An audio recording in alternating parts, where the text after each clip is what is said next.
دعا مانگنا افضل ترین عبادت ہے.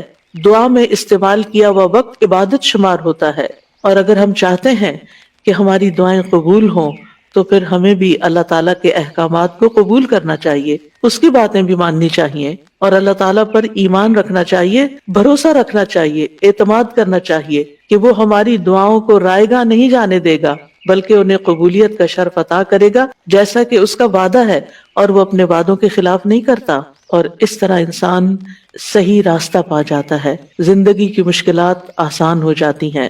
سورۃ ہود میں اللہ تعالیٰ فرماتے ہیں، سو اس سے بخشش مانگو پھر اس کی طرف پلٹ آؤ، یقیناً میرا رب قریب ہے، قبول کرنے والا ہے. اگر ہم چاہتے ہیں کہ ہماری دعائیں قبول ہوں تو ہمیں ان چیزوں کو جو ہمارے اور دعاؤں کی قبولیت کے راستے میں حائل ہیں، یعنی ہماری اپنی غلطیاں، ہماری کوتاہیاں، ہماری خطائیں، ہمارے گناہ، ہماری نافرمانیاں، ان کو راستے سے ہٹانا چاہیے، ان سے توبہ بھی کرنی چاہیے، ان کو چھوڑ دینا چاہیے، اور ان کی بخشش کے لیے اللہ تعالیٰ سے دعا بھی کرنی چاہیے.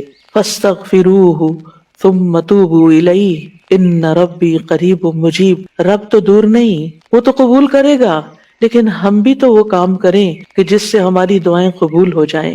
دعاؤں کی قبولیت کے بارے میں ہم پڑھ رہے تھے کہ قبولیت بڑھ جاتی ہے جب ہم اللہ تعالیٰ کے سامنے اپنی حاجت پیش کرنے سے پہلے ہم تسبیح کرتے ہیں، درود پڑھتے ہیں. جب ہم درود پڑھ لیتے ہیں تو پھر اللہ سبحانہ تعالیٰ ہم سے راضی ہوتا ہے.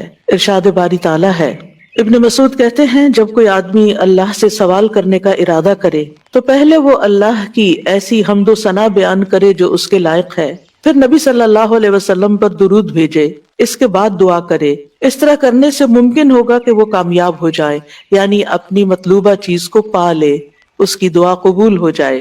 حضرت علی رضی اللہ عنہ کہتے ہیں، ہر دعا روک دی جاتی ہے یہاں تک کہ محمد صلی اللہ علیہ وسلم پر درود پڑھا جائے. یہ ان کے احساسات ہیں، اور وہ سمجھتے ہیں کہ یہ درود ہی دعاؤں کو آگے بڑھانے والا ہے.